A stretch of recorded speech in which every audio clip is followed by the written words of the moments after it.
네, 안녕하십니까. 배현 약사입니다. 네, 너무나 만나서 반갑습니다. 이렇게 좋은 날씨, 그리고 좋은 계절에, 또 이렇게 저녁에 공부하기도 아주 좋잖아요. 날씨가 선선하니. 아주 이렇게 좋은 Recording in 시간에 저를 progress. 초대해 주신 우리 리더님 너무나 감사하다는 말씀 드리고요.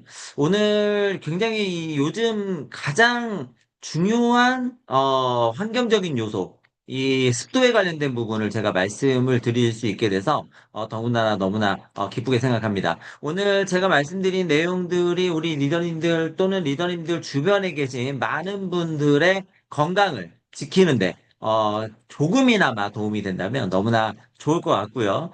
그런 내용으로 오늘 강의를 준비했으니까 같이 재밌게 강의를 봐주시면 감사하겠습니다. 그러면 파일을 공유하고 시작 한번 해보도록 하겠습니다.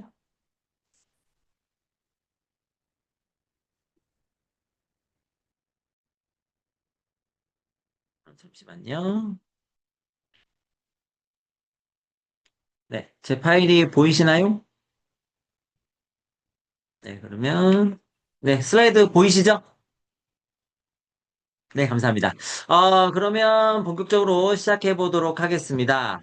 요즘 계절, 어떤 게 가장 중요한가요? 보통 우리나라는 이제 사계절이 있죠. 봄, 여름, 가을, 겨울. 물론, 봄과 가을이 이렇게 발만 살짝 담갔다가 얼른 가버리는 이런 느낌이 좀 없지 않아 있지만, 그래도 아직까지 우리나라는 사계절이 확실히 뚜렷하게 나타납니다.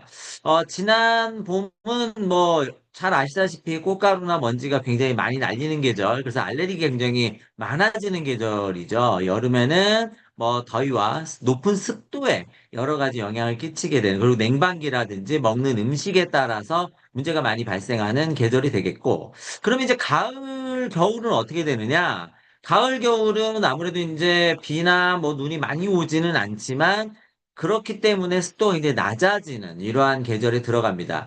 저희 약국에도 요즘에 보면 가장 많은 환자들이 어떤 환자들이냐면 기침 환자인데요.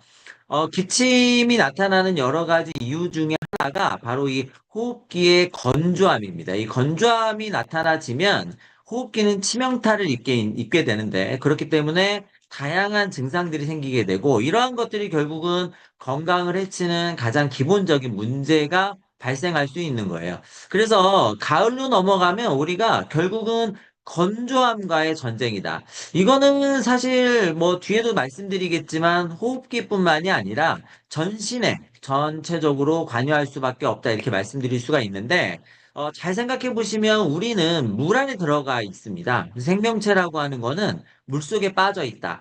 제가 이거를 이제 항상 이렇게 말씀을 드리는데 우리 세포는요 물 안에 잠겨 있는 상태다. 이게 바깥으로 나오게 되면 건조해지면서 생명력을 잃는다 이렇게 말씀을 드리거든요. 그래서 우리가 몸에 수분을 잘 가지고 있느냐, 수분에 어느 정도 잘 우리가 이 적응을 하느냐에 따라서 결국은 건강한 상태를 유지한다. 이렇게 기억을 해두시면 좋을 것 같고, 여름까지는 습도가 높기 때문에 아무래도 이제 외부에서 오는 낮은 습도의 손상을 받는 경우는 많지 않지만, 가을, 겨울로 넘어가면서 공기 자체의 습도도 떨어지고 우리가 난방기를 사용하게 되면서 굉장히 낮아지는 습도, 이 습도에 결국 우리가 노출되는 순간 여러 가지 문제를 낳게 된다. 이렇게 다시 한번 말씀을 드리면서 그만큼 습도가 매우 중요하다. 그러면 이 습도를 어떻게 할 것이냐? 오늘 강의를 통해서 정리를 한번 딱 해보시고 내 주변을 돌아보시고 그리고 이것을 개선하기 위해서 어떠한 노력을 할 것인가도 생각해 볼 필요가 있겠다. 이렇게 말씀을 드려보겠습니다.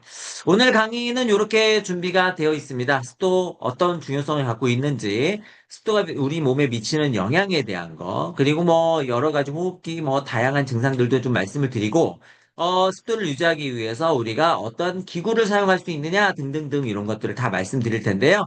이러한 것들이 우리 습도를 잘 유지하는데, 건강을 유지하는데 도움이 되기를 바랍니다. 자, 그러면 일단 가장 기본적인 개념을 우리가 좀 익혀야 되는데 뭐냐면, 습도라는 거는 도대체 뭘 얘기하느냐? 이거 뭐 다들 알고 계실 텐데요. 이거를 다시 한번 짚고 넘어가는 건 우리가 절대 습도와 상대 습도라는 개념만 우리가 좀 익혀줬으면 좋겠다 이런 얘기죠. 절대 습도는 공기 중 안에 들어가 있는 수증기의 그냥 질량이다. 이렇게 생각하시면 됩니다. 그래서 이거는 절대적인 양을 얘기하기 때문에 우리가 사실 생활에서는 절대 습도는 그렇게 크게 따지진 않아요. 이런 거라고 보시면 되는데, 상황에 따라 습도는 달라진다. 이렇게 뭐 말씀드릴 수가 있겠습니다. 그 무슨 얘기냐면, 제가 이런 얘기를 많이 드려요. 우리가 집안에 있을 때 습도와 밖의 습도가 다른데, 지금 이제 가을과 겨울로 넘어가잖아요. 지금 기온이 몇 대 정도 되나요? 지금 밖의 기온이 지금 한 17도, 뭐 16, 5, 6도 정도 되는 것 같아요. 이게 낮아지고 있는 기온인데, 이때 이제 밖에서 수증기가 만약에 50%, 60% 정도를 유지하고 있는 상태다. 이렇게 이제 만약에 생각해 보세요. 5, 60% 정도 유지하고 있는 상태인데, 이 상태가 집 안으로 이렇게 딱 들어오잖아요. 집 안으로 들어오면 집안의 온도는 그거보다 높겠죠. 우리가 그 정도 되면 썰렁하게 느끼는 거잖아요. 집 안으로 들어오면 보통 뭐 25도 또는 2 3도 상태 되니까 5도에서 6도 정도 확 올라가거든요. 그러면 이때의 습도 상태와 이때 집 안에 들어왔을 때 공기의 습도 상태가 같겠느냐? 어떻게 생각하세요? 같을까요? 다를까요? 일반적으로 많이 달라지는데 온도가 올라가면 습도가 낮아지기 때문입니다. 우리 겨울철에는 좀 더 극단적으로 달라지게 되는데, 예를 들어서 겨울철에 5도에서 3도 사이, 요 정도 사이의 온도의 60%의 습도, 우리가 그 기상청의 예보를 보니까 오늘 습도는 한 60% 정도 되겠습니다. 이렇게 좋게 나왔어요. 그러면 굉장히 좋은 습도잖아요. 이게 집안에 딱 들어와서 집안 공기가 25도 정도 되면 얘가 안으로 샥 들어와가지고 그 안에 딱 있게 되면 어느 정도까지 떨어지느냐? 2, 30%까지 확 떨어집니다. 그러니까 이거는 무슨 얘기를 하는 거냐면 우리가 낮은 온도에서 높은 습도를 가지고 있다 하더라도 이게 기온이 올라가면, 온도가 상승하면 상대적으로 습도가 확 낮아지기 때문에 같은 습도가 유지되지 않는다는 거예요. 이게 다시 한번 말씀드리지만 굉장히 중요한 개념인데 우리가 겨울철에 환기해 하나요, 안 하나요? 겨울철에 환기를 해야죠. 환기를 안 하면 안 되죠. 봄에 미세먼지가 많아도 우리 환기 꼭 하도록 돼 있잖아요. 그래서 환기하고 공기청정기도 쓰고 이렇게 하잖아요. 겨울철에도 당연히 환기해야 됩니다. 아무리 추워도 실내 공기가 이렇게 유통될 수 있도록 해주셔야 되는데 그 바깥에 이제 습도가 굉장히 높다. 그래서 겨울철이지만 우리가 한번 환기해. 그래가지고 이제 공기를 확 들였단 말이에요. 바깥의 습도가 오늘 기상청 예보 습도가 좋으니까 내가 이 공기를 다 받아들였으니까 우리 집안에도 공기의 습도가 굉장히 또 좋겠어. 이렇게 생각할 수 있잖아요. 그리고 문을 딱 닫아가지고 난방을 추우니까 2, 30, 25도 정도 난방을 탁 틀어놓으면 어떻게 된다고요? 습도가 확 떨어진다고요. 밖에 60% 습도지만 우리 집안의 습도는 30%로 떨어진다는 거예요. 그러니까 이렇게 되게 되면 나도 모르게 건조한 상황에 노출되게 됩니다. 그래서 우리가 습도라고 하는 거는 이 온도에 따라 너무 다르기 때문에 기상청 예보를 겨울철에 많이 믿으시면 안 돼요. 여름철은 좀 다르죠. 여름철 냉방을 하니까. 요 개념과 함께 우리가 꼭 생각하셔야 될 게 한 가지가 더 뭐냐면 지금 우리 리더님들 습도를 한번 생각해 보세요. 지금 습도가 어느 정도 될 것 같아요? 밖에 습도가? 저도 사실 안 봐서 잘 모르는데 밖에 습도가 어느 정도 될 것 같으세요? 그러면 지금 공부를 같이 하고 계실 테니까 같이 하고 계신 분께 한번 옆에 여쭤보세요. 야, 지금 습도가 몇 퍼센트 정도 될 것 같냐?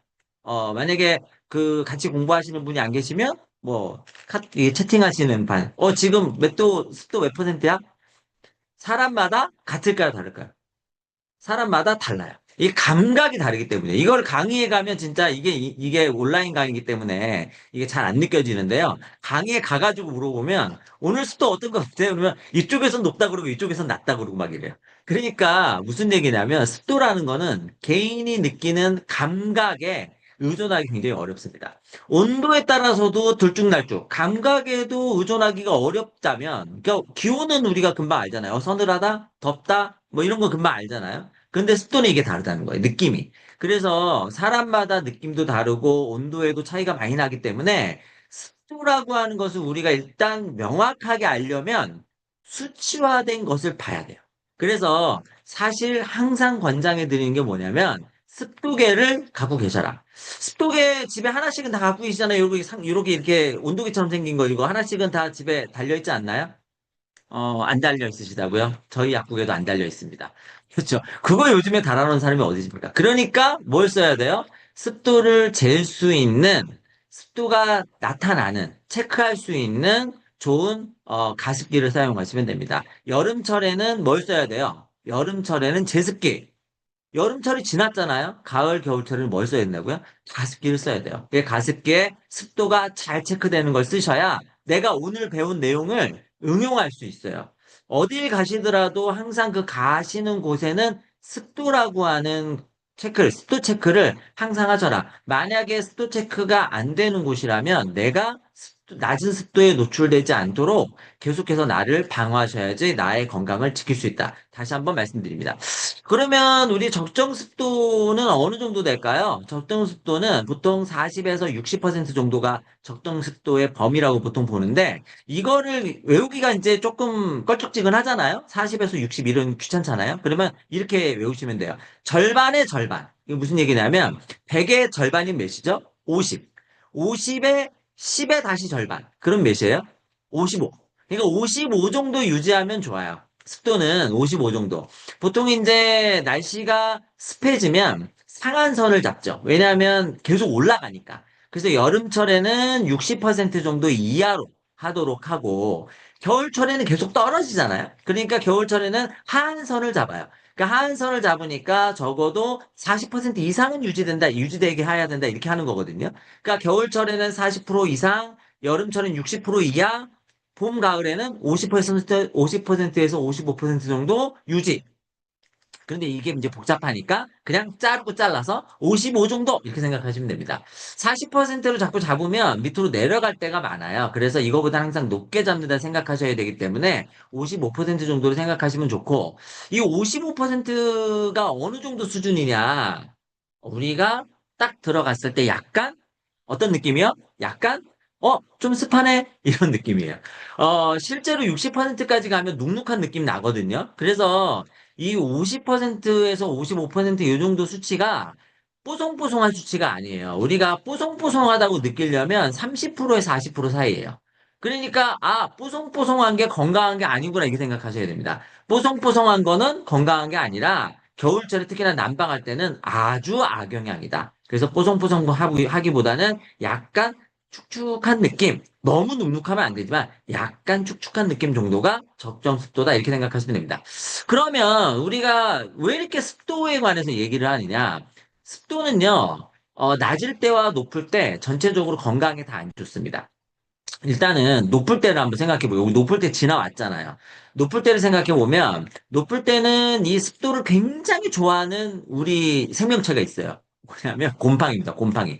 곰팡이는 벽에만 생기는 게 아니잖아요. 피부에도 생겨요. 그래서 이 높은 습도에 노출이 되면 환경에도 곰팡이가 많이 생기지만 내 피부에도 곰팡이가 많이 생겨서 진균 질환에 걸리기가 쉽습니다. 특히나 이 환경에 있는 곰팡이들은요.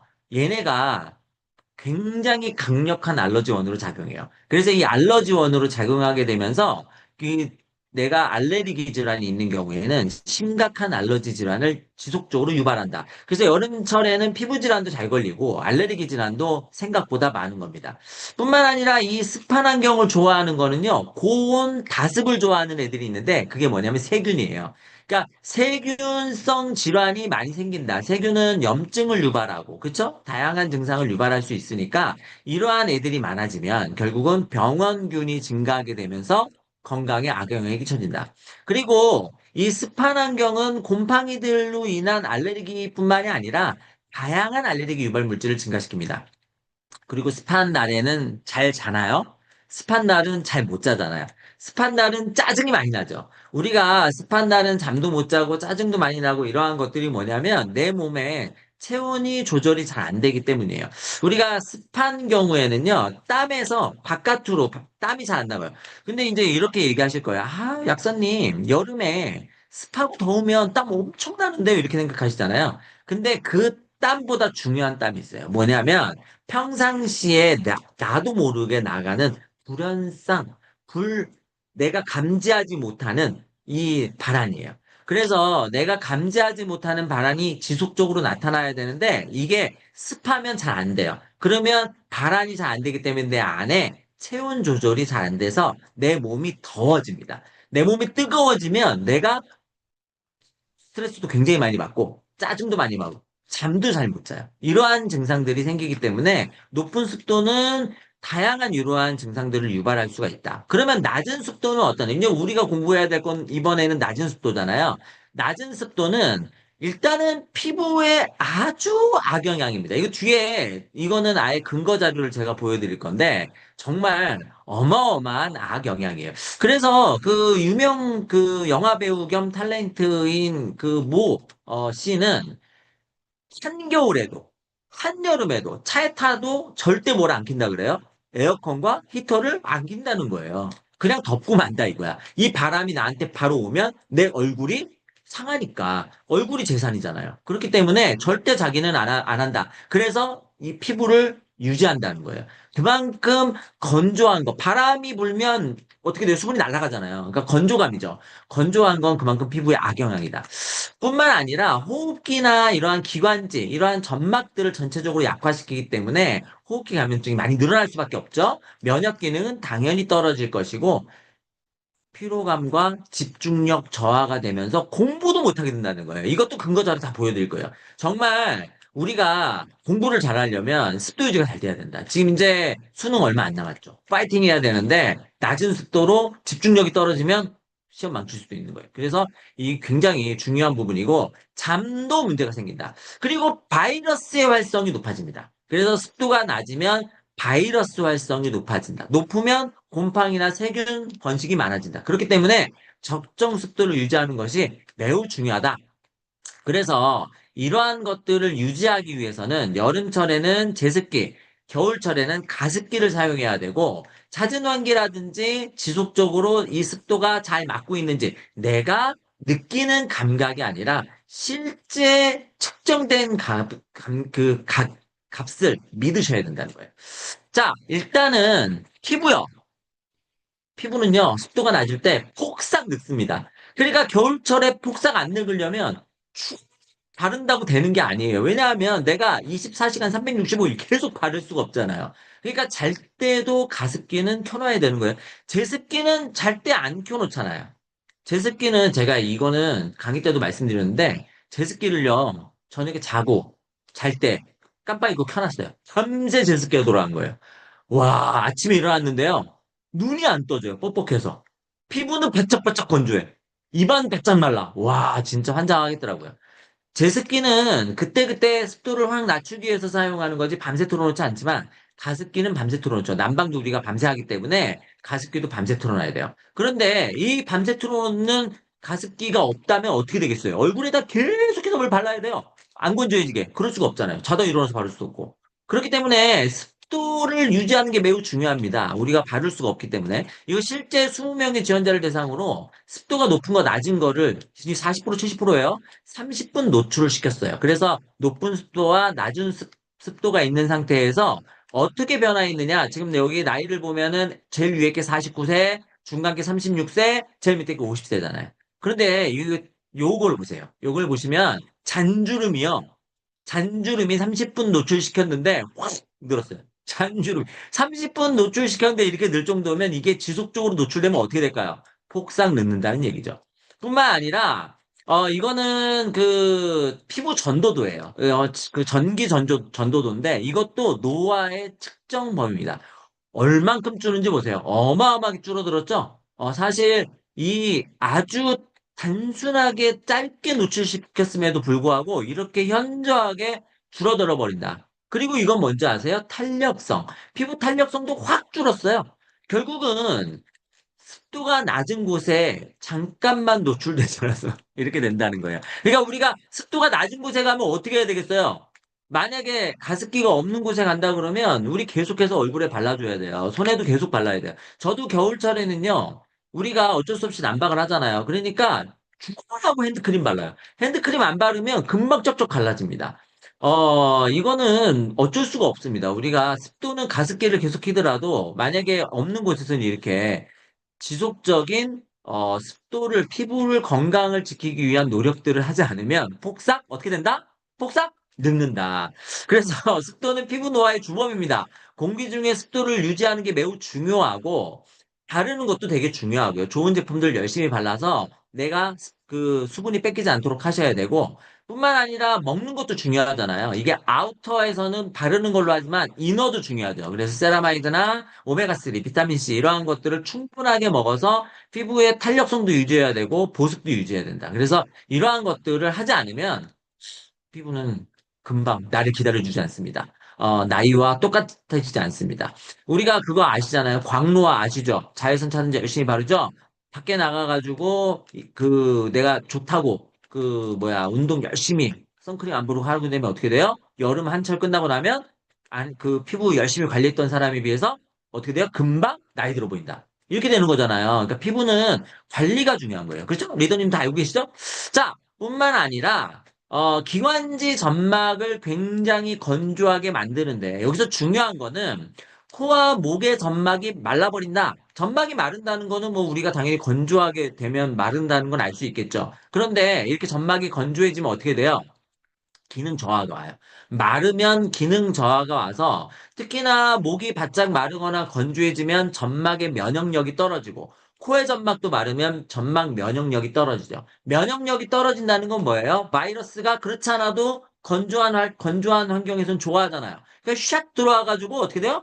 발병을 일으키기가 쉬워지는 거예요. 내가 이게 점막이 촉촉하면 들어오면 일단 차단을 해주는데 차단을 못하니까 호흡기 감염증이 감기에 금방 걸릴 수 있다는 거예요. 뿐만 아니라 섬모 활동이 약해진다는 거예요. 섬모 활동이라고 하는 거는 이 비강이나 기관지 쪽에 아주 작은 털들이 있어요. 이 털들이 샤샤샤샤샤샤샤 움직이면서 밖에서 들어오는 노폐물들을 걸러주기도 하고 안에서 생기는 가래 같은 노폐물들을 제거해주게 되는데 얘네들이요. 건조해지면은 말라버리면 어떻게 되느냐? 안 움직여요. 안 움직이니까 배출이 안 되죠. 배출이 안 되면 격에 농축이 되겠죠? 농축이 되면 세균 감염이 금방 일어나요. 자, 우리 공기 중에 세균이 있을까요, 없을까요? 공기 중에 바이러스가 있을까요, 없을까요? 당연히 많겠죠. 이렇게 많은 바이러스와 세균들이 원래는 우리가 호흡을 하면 어떻게 해야 돼요? 코에서 한번 걸러지고 들어오면서 기관에서 쫙 걸러져야 되는데 걸러지지 못하고 그냥 들어온다는 거예요. 들어와가지고 병을 일으킨다. 그래서 여러 가지 호흡기 감염증이 금방 일어날 수 있다라는 이러한 부분들을 우리가 꼭 생각하셔야 됩니다. 이거는 제가 그냥 말씀드리는 게 아니라 다양한 연구 자료가 있습니다. 이러한 연구 자료들을 보면은 온도와 습도에 따라서 선모 활동이 현저하게 떨어지기 때문에 이렇게 선모 활동이 현저하게 떨어지게 되면 결국은 아까 말씀드린 여러 가지 노폐물들이 내 기관지나 심지어는 보통 기관지는 위쪽, 아래쪽 이렇게 따지거든요. 모세 기관지까지 다 쌓이게 되면서 여러 가지 질병, 호흡기 감염증을 일으킬 가능성이 높아지게 된다는 거예요. 그러니까 이러기 위해서는 이제 물도 많이 마셔야 되지만 습도 자체를 많이 유지시켜야 된다. 자, 그래서 이러한 낮은 습도는 아까 말씀드린 것처럼 점막 면역력을 약화시키고 점막 면역력을 약화시킴으로 인해서 결국은 바이러스에 감염돼서 문제를 일으킬 가능성이 높아지는 겁니다. 이거는 동물 실험인데요. 마우스에게 인플루엔자 A 독감 바이러스를 감염시켰어요. 감염시켰는데 다른 거 아무것도 안 했어요. 습도만 달리했어요. 20%, 50%. 20% 굉장히 낮죠. 50%는 우리가 적정 수준이라고 했잖아요. 이 수준의 비교를 탁 했더니 체중이 어떻게 됐어요? 적정 습도를 유지하는 애들은 유지가 됐어요. 적정 습도를 유지하지 않고 낮은 습도를 유지하는 애들은 쫙 빠졌어요. 이쯤에서 항상 습도를 낮게 해야 되겠다. 이렇게 생각하시는 리더님들이 계시더라고요. 될까요? 안 될까요? 그거 안 되는 거예요. 지금 여기에서의 체중의 감소는 뭘 얘기해요?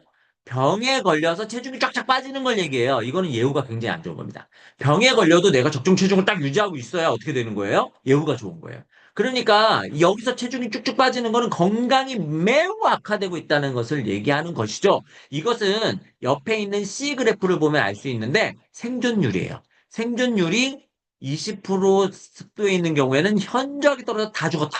근데 50%는 절반은 살았다. 이런 얘기잖아요. 바이러스를 직접 감염시켜서 약도 안 줬는데 절반이 살았다는 거예요. 그러니까 우리가 이렇게 생각하셔야 돼요. 아, 바이러스에 감염돼서 감기에 걸렸든 독감에 걸렸든 어쨌든 호흡기 질환에 걸렸을 때는 1차적으로 약을 먹는 것도 중요하지만 건강기능식품을 먹는 것도 중요하지만 뭐가 제일 중요해요? 습도를 어떻게 한다? 맞춘다. 몇 프로? 55. 맞춰준다. 이게 굉장히 중요한 거예요. 그래야 잘 이겨낼 수 있는 겁니다. 그러니까 애가 아파서 집에 왔어요. 그러면 일단 뭐부터 체크하셔야 돼? 집에 있는 습도계부터 체크하셔야죠. 굉장히 중요한 부분입니다. 특히 자는 공간에서는 100% 습도계를 잘 체크하셔야 됩니다. 자, 요거 보세요. 이게 지금 이 산처럼 돼 있고 이 계곡처럼 돼 있는 이 그래프 지금 보이시죠? 이 왼편에, 우리 느낌도 왼편에 보일 텐데, 왼편에 나타나 있는 이 그래프는 산과 계곡을 얘기하는 게 아니에요. 바이러스의 감염, 인플루엔자의 확산과 습도의 관계입니다. 인플루엔자에 감염돼서 죽은 사망률이 꼭대기처럼 올라가 있는 거고, 밑에 거는 습도예요. 어떻게 돼요? 습도와 꼭 그 사망률이 딱 접으면 어떻게 되겠어요? 딱 접히겠죠? 그러니까 이거는 통계적으로도 습도가 낮으면 어떻게 되느냐? 많이 독감에 걸려서 죽는다. 습도가 좋을 때 안 죽는다 이런 얘기예요. 그래서 이러한 부분들을 우리 리더님들 잘 봐주시고 오른쪽에 있는 그래프가 정말 중요한 이 표입니다. 뭐냐면 이거는 군대 막사 안에 습도를 높여놓은 것과 그렇지 않은 것, 그러니까 습도를 잘 유지하고 있는 것과 그렇지 않은 것에 상기도 감염, 우리가 흔히 얘기하는 감기에 걸린 상황을 조사했어요. 그랬더니 어떻게 됐을까요? 와우! 습도만 잘 조절해도 습도가 잘 되지 않은 곳에 비해서 감기에 걸릴 확률이 적어진다는 거예요. 그러니까 우리가 잦은 감기에 걸리는 사람들, 호흡기 면역력이 약하다는 사람들, 이런 사람들은 1차적으로 다시 한번 말씀드리지만 뭘 해야 돼요? 1차적으로 당연히 습도 유지를 해줘야 됩니다. 우리가 학교를 가잖아요, 이제 애들이. 학교를 가면 학교는 건조하잖아요. 학교가 건조하기 때문에 어쩔 수 없이 애들 같은 경우에는 이 건조함에 방어하는 대책을 항상 잘 세워주셔야 됩니다. 학교는 어쩔 수 없이 뭐 학교에 가습기가 아마 안 틀어져 있을 거예요. 학교는 어쩔 수 없지만 공부하는 스터디, 만약에 공부방이라든지 이런데 우리가 단체적으로 공부하는 곳에 간다면 그때는 거기에는 가습기가 다 있거든요. 그럴 때는 어디 자리를 항상 가라 그래야 돼요? 가습기 바로 옆에를 가라.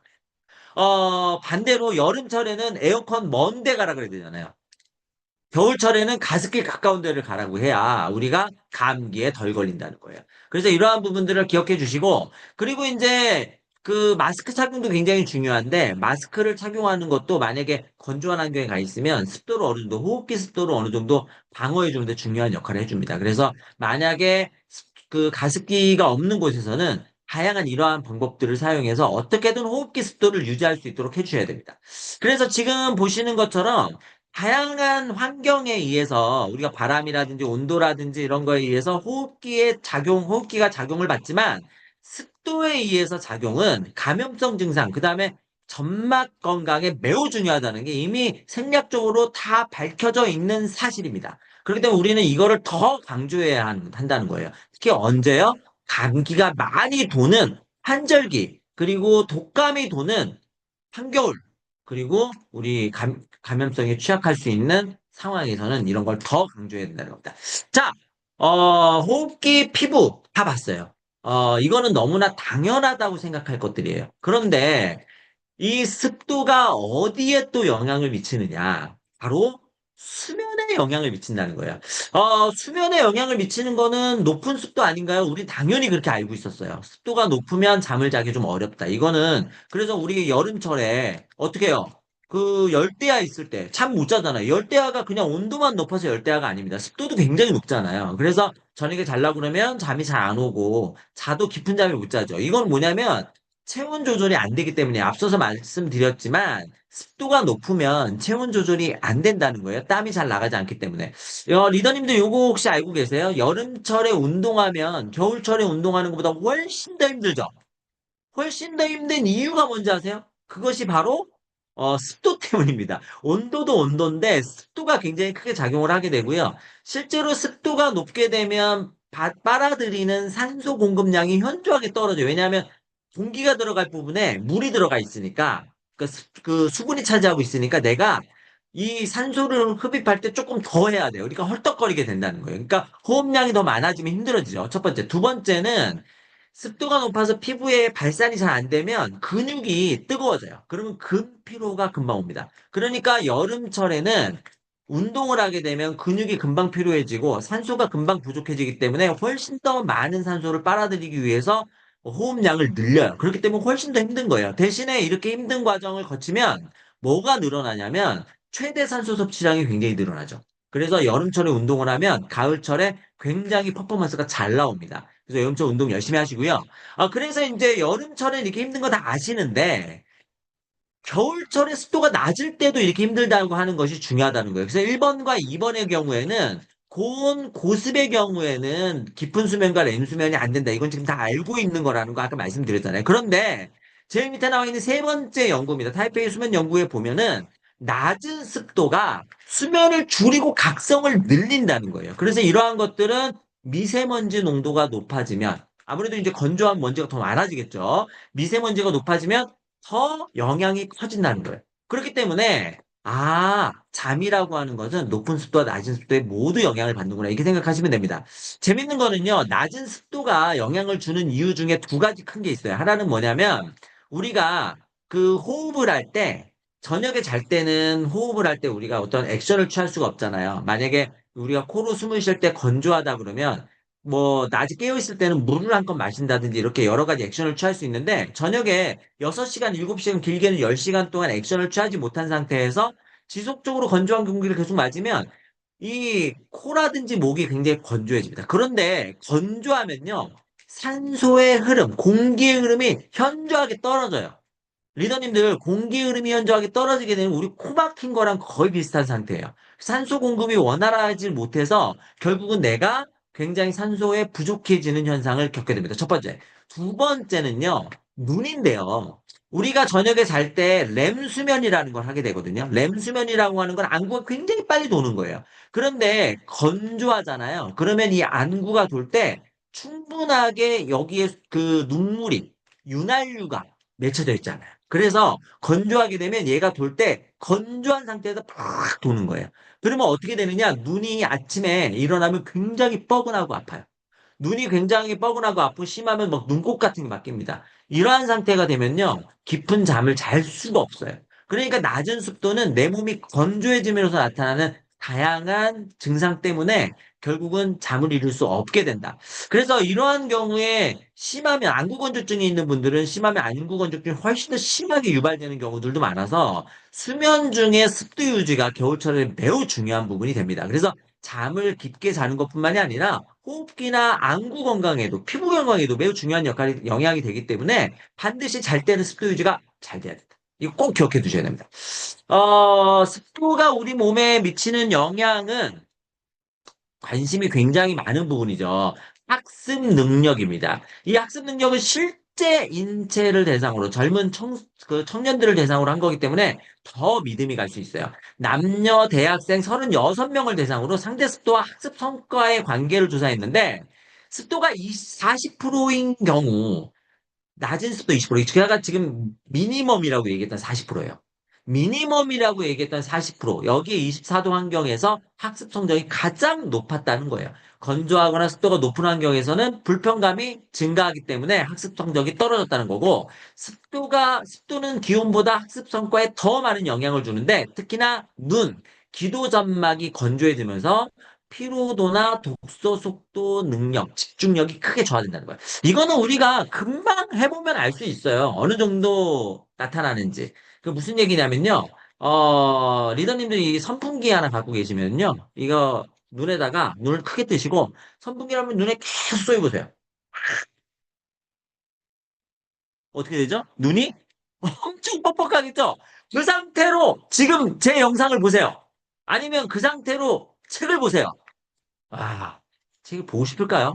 안 보고 싶겠죠. 우리가 공부를 한다고 하는 것은요, 집중을 한다는 거고, 눈의 깜빡임이 적어집니다. 눈의 깜빡임이 적어진다고 하는 건 그만큼 공기 중에 있는 습도에 영향을 많이 받게 된다는 건데요. 이러한 영향을 많이 받게 되면 결국 눈의 움직임이 굉장히 힘들어지고, 눈은 오랫동안 떠있기 어려워지게 되겠죠. 그러면 결국은 집중력은 떨어지고, 책을 읽는 속도도 당연히 떨어질 수밖에 없어요. 그러니까 40%의 습도에서 20%의 습도에 있는 친구들은 피로도가 무려 20% 이상, 독도 속도는 10% 이상, 산만도는 무려 60% 이상 감소한 60% 이상. 그러니까 더 생긴다는 거죠. 그러니까 죄송합니다. 3만 도는 61.2%에서 40% 정도 감소한 거네요. 그렇죠? 그러니까 이러한 상태가 되기 때문에 결국은 공부를 잘 할 수가 없습니다. 제가 아까 말씀드렸잖아요. 여름철에는 에어컨에서 멀리 자리를 잡게 하고 겨울철에는 가습기 옆에 가서 자리 잡게 해라.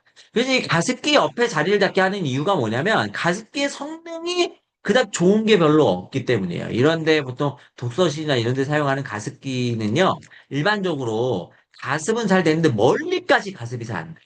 그래서 이 가습기가 사실은 중요한 게 굉장히 어느 정도 멀리까지 습기를 보낼 수 있느냐잖아요. 그래서 습기 전파 능력이 굉장히 중요한데 저렴하면 저렴할수록 이게 잘 안 되거든요. 그러니까 근처는 굉장히 좋은데 멀리 가면 잘 안 되는 거죠. 그래도 약간 겨울철에는 대부분 건조하기 때문에 그래도 약간 눅눅한 정도가 훨씬 더 좋다는 거예요. 물론 아주 축축하면 안 되지만 눅눅한 정도. 가습기 바로 옆에는 아니잖아요. 어느 정도 거리가 있는 곳에 책상이 있을 테니까 그 정도 간격을 유지해서 공부를 하도록 해주시는 게 학습 능력을 올리는데 매우 도움이 되겠다. 이렇게 말씀드릴 수 있겠습니다. 그래서 이제 이렇게 보시면은 지금 이거는 좀 이제 환경적인 부분을 좀 종합한 건데 결국은 이게 굉장히 최적화되어 있는 우리 습도 40에서 60%의 이 습도에 있는 부분에서는 바이러스나 세균, 곰팡이의 활성이 현저하게 떨어진다는 거 지금 다 보일 거예요.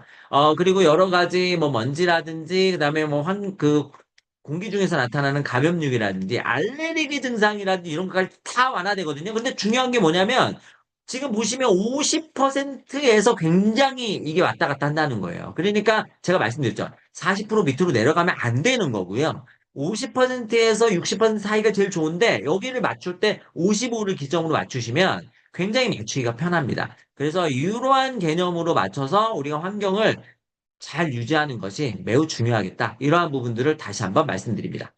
그러면 결국은 우리가 이러한 환경을 잘 유지하기 위해서는 가습기를 어떠한 가습기를 선택하시는 게 가장 좋으냐 이러한 부분들이 좀 생각이 날 수밖에 없거든요. 그래서 가습기의 종류를 선택하는 것이 매우 중요하다. 제가 아까 잠깐 힌트를 드렸는데 첫 번째 중요한 게 이제 이 공기 중으로 날아가는 그 물의 입자가 어떻게 돼야 돼요?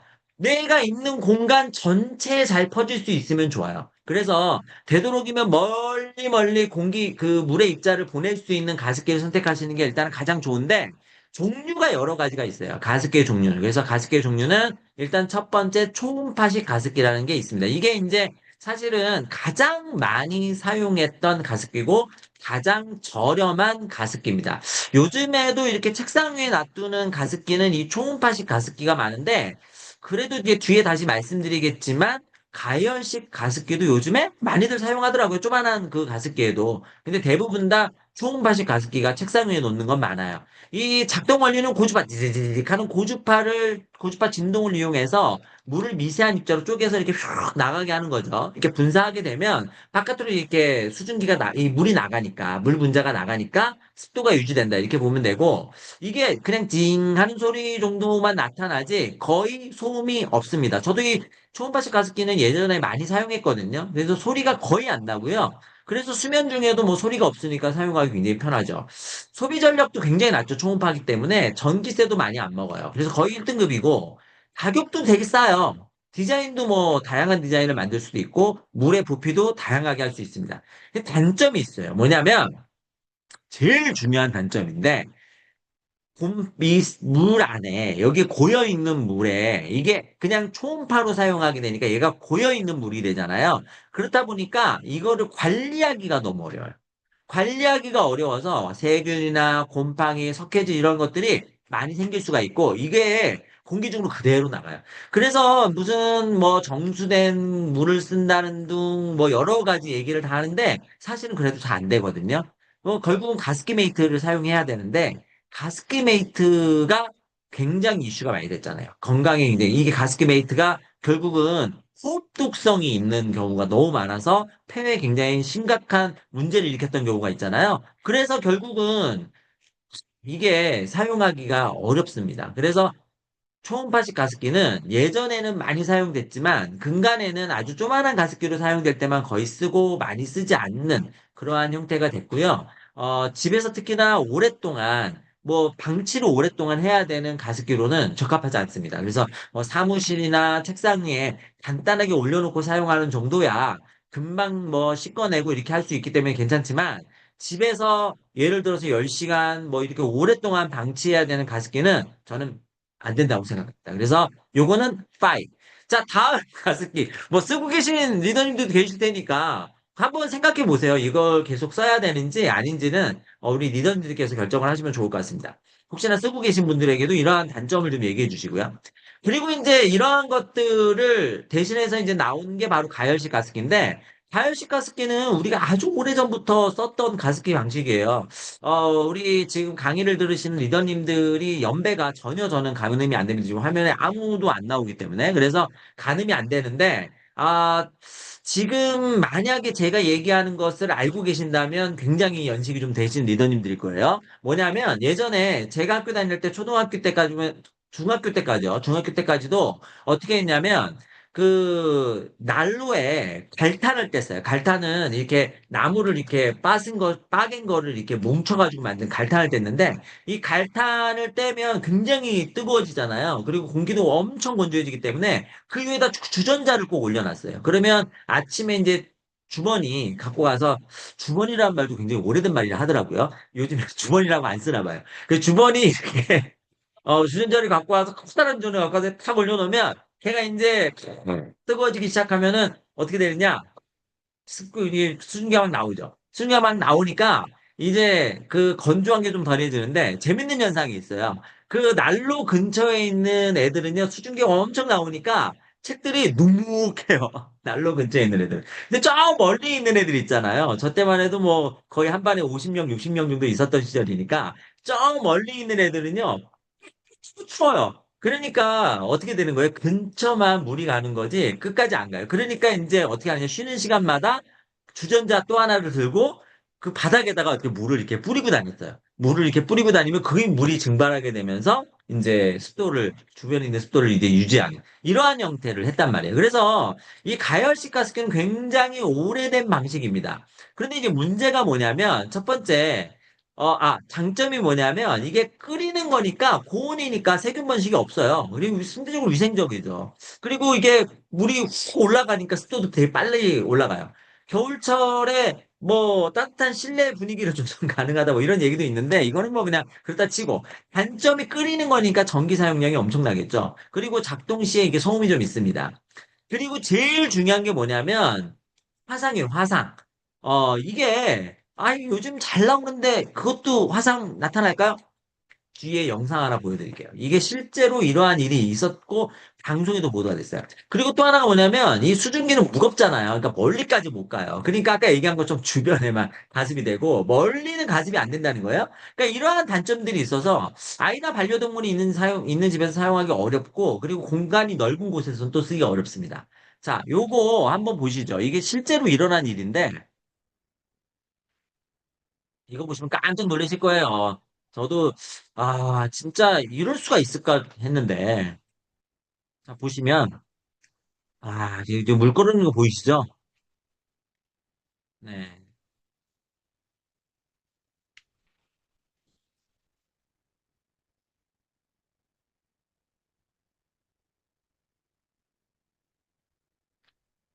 평안하게 자고 있는 애들입니다. 어우, 들으셨어요? 들으셨어요? 이게 지금 CCTV에 이 정도 소리가 날 정도면 엄청 큰 거예요. 와우. 여기서 이게 이게 제품을 보세요. 제품이 구형이 아니잖아요, 지금 보면. 그죠? 제품이 구형이 아니라 신형인데 터진다는 거예요. 그러니까 이게 제가 아까 말씀드렸잖아요. 또 나오네요. 그죠? 야, 이게 다른 업체도. 소리가 안 들려요. 네, 소리가 안 들려요? 어, 요 정도에서 마무리하겠습니다. 제 소리가 안 들리는 건 아니죠?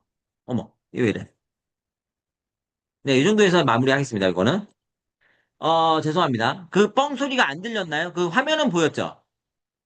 죄송합니다. 이게 왜 그랬지? 화면은 나왔죠? 제 목소리는 들렸나요? 네, 아이고, 네네. 제 목소리로 가름하도록 하겠습니다. 이렇게 뻥 하고 터져가지고, 결국은 물이 이렇게 사방으로 다 튀었다는 거예요. 이게 가습기 한 종류만 그런 게 아니라 다양한 가습기의 종류에서 다 그 회사 거에서 나타났다고 보기 때문에 사실은 안전을 담보할 수 없다는 게 굉장히 큰 문제입니다. 우리가 가습기는 아까 말씀드렸죠. 제습기는 종일 틀어놓지 않지만 가습기는 어떻게 한다? 저녁에 잘 때 내내 틀어야 돼요. 그래야지 습도가 계속 유지가 될 거 아니에요. 안 그러면 습도 유지가 안 되잖아요. 그러니까 이거를 안전하게 사용할 수 있는 걸 써야 하는 게 매우 중요한 부분이 됩니다. 그래서 사실 가연식 가습기도 되도록이면 사용하기가 특히나 이러한 것에 노출되기 쉬운 어린 애들이나 또는 뭐 우리 반려동물이 있는 집에서는 아우 생각 안 해보시는 게 좋을 수 있겠죠. 그러면 이제 한 가지 더 남아있는데 그게 뭐냐면 기화식 가습기입니다. 기화식 가습기는요, 이게 물을 적신 필터가 있어요. 필터에 팬이 이 공기를 밀어내면서 증발시키는 원리예요. 증발. 그러니까 이거는 증발시키는 원리이기 때문에 사실 가장 좋은 게 뭐냐면 일단은 이 팬이 돌아가서 멀리 얘네들 날린다는 특징이 있어요. 그러니까 멀리 날아가니까 넓은 부위까지 우리가 수증기를 그 증기를 물을 보낼 수 있다. 그리고 증기는 아니죠. 그냥 물 분자를 보낼 수 있다. 그리고 또 좋은 게 뭐냐면 얘는 이게 말리는 거니까 가열식이 아니잖아요. 그러니까 화상이나 이런 위험이 전혀 없다. 그리고 이게 증발시키는 방법이잖아요. 증발시키는 방법이니까 과습이 안 돼요. 과습이라고 하는 거는 많은 양의 습도가 올라가는 거. 이거는 자연 증발식이기 때문에 억지로 밀어넣는 게 아니잖아요. 그러니까 가열식 가습기나 우리가 그 초음파식 가습기는 전부 다 과습이 될 가능성이 있는데 얘는 과습이 될 가능성이 없어요. 그렇기 때문에 굉장히 다양한 특징을 가지고 있고, 일단 뭐 세균 번식 위험이 당연히 낮죠. 이거 필터만 청소하면 돼요. 그리고 전기 소모도 작고 장시간 운전할 수 있다. 안전하게 운전도 가능하다. 그리고 이제 미세 물방울이 아니죠. 이렇게 말리는 거니까. 우리가 가연식 같은 것도, 가연식은 당연히 수증기니까 눅눅해진단 말이에요. 물방울이 묻히고. 그런 게 없어요. 그렇기 때문에 사실 이게 굉장히 장점이 많은데 문제는 얘는 앞에 두 개보다 가격이 어떻게 될까요?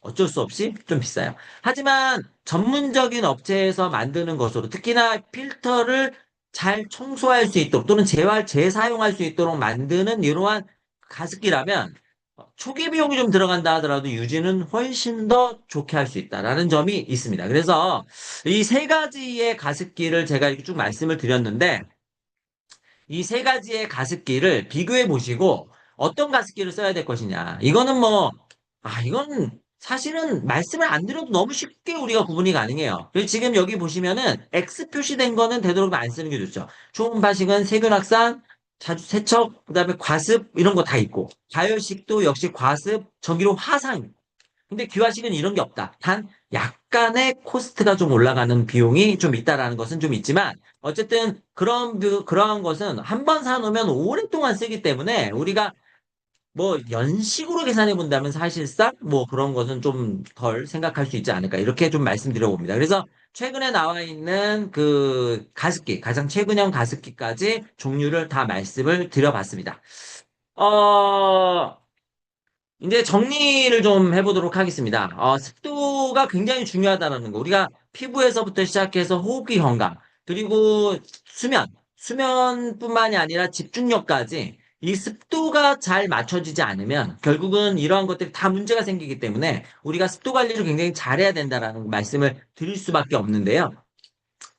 그렇기 때문에 이런 것들을 하기 위해서 일단은 환기가 매우 중요하다. 그래서 환기는 자주 시켜주되 여기서 상대 습도 다시 한번 말씀드립니다. 밖에 습도가 높다 하더라도 방 안으로 들어오면 습도가 떨어지기 때문에 겨울철에는 반드시 가습기를 사용해서 습도를 다시 높여줄 필요가 있다는 거 기억을 해주시고 그리고 우리가 빨래를 걸어 놓는 경우들이 있는데요. 저는 요거는 권장하지 않습니다.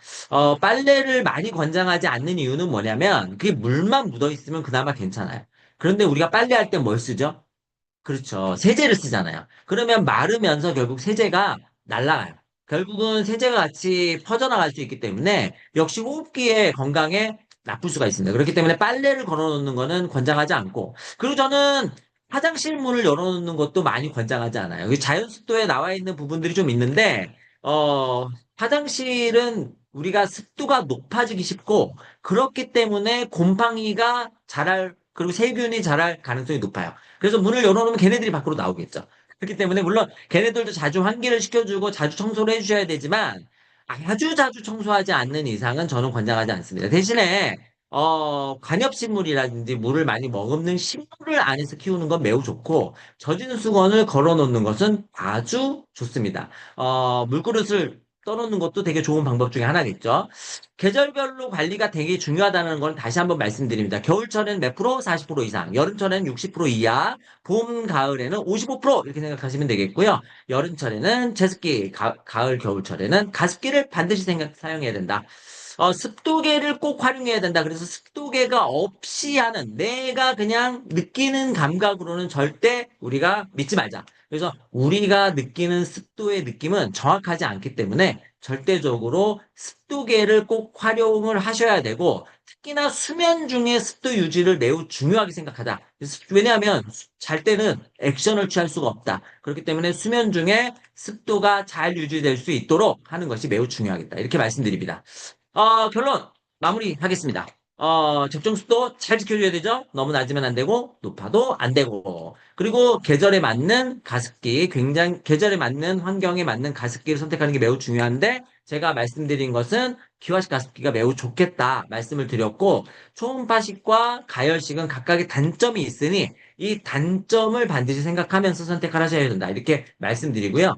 정기적인 환기 당연히 중요하고, 습도라든지 이런 거 중요하고, 그리고 한 가지 꼭 말씀드리고 싶은 거.